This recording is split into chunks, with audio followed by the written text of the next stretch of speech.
हत्यारे ने time bomb को कार में लगा दिया और फिर तेजी से बाइक पर भाग गया, जबकि कार में बैठे आदमी को इसका बिल्कुल भी पता नहीं था। इस समय बम ने तुरंत उल्टी गिनती शुरू कर दी। अचानक कार में एक परेशान करने वाली मधुमक्खी उड़कर आ गई और आदमी लगातार हाथ हिलाकर मधुमक्खी को भगाने की कोशिश कर रहा था, लेकिन वह बाहर नहीं जा रही थी। जैसे जैसे बम का समय नजदीक आता गया और आदमी जो लगातार मधुमक्खी को नहीं भगा पा रहा था चिड़चिड़ा होने लगा। उसने अचानक एक तेज ड्रिफ्ट के साथ साइड पार्किंग कर दी, जबकि समय केवल 40 सेकंड बचा था। अनजान आदमी अभी भी मधुमक्खी से पागलों की तरह लड़ रहा था। तभी मधुमक्खी अचानक कार पर बैठ गई। आदमी ने ध्यान से जूता निकाला, एक घातक प्रहार के लिए तैयार।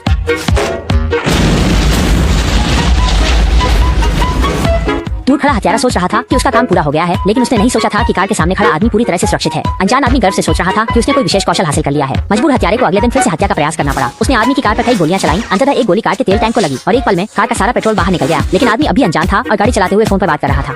फिर उसने सिगरेट लाइटर निकाला, लेकिन पाया कि वह अचानक खराब हो गया, इसलिए उसने उसे बाहर फेंक दिया। अनजाने में जमीन पर का पेट्रोल तुरंत भड़क उठा। बदकिस्मत हत्यारा इसी तरह कार समेत आग में घुस गया। लगभग जलने से बचते हुए हत्यारा जल्दी से कार से कूद गया, जबकि जीप चट्टान से नीचे गिर गई।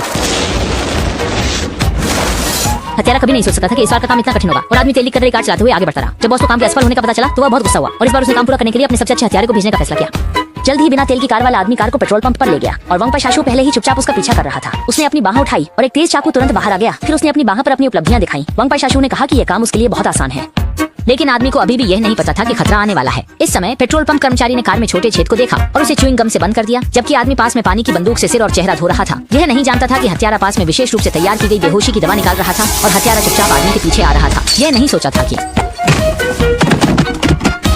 भाग्यशाली आदमी इस तरह से फिर से एक मुसीबत से बच गया। कुछ घंटों के बाद हत्यारा आखिरकार जाग गया, लेकिन उसने गलती से चाकू के यंत्र को सक्रिय कर दिया। वंग हत्यारा इसी के साथ गिर गया। जब बॉस को पता चला कि मिशन फिर से असफल हो गया है तो उसने समस्या की गंभीरता को समझा और 5 एजेंटों को भेजा, जिन्होंने आखिरकार उस आदमी को पकड़ लिया। इसके बाद उसने विशेष गार्ड तैनात की, लेकिन अचानक उस आदमी ने अद्भुत शक्ति का प्रदर्शन किया और पल भर में सभी रस्सियों को तोड़ दिया और खिड़की से बाहर कूद गया।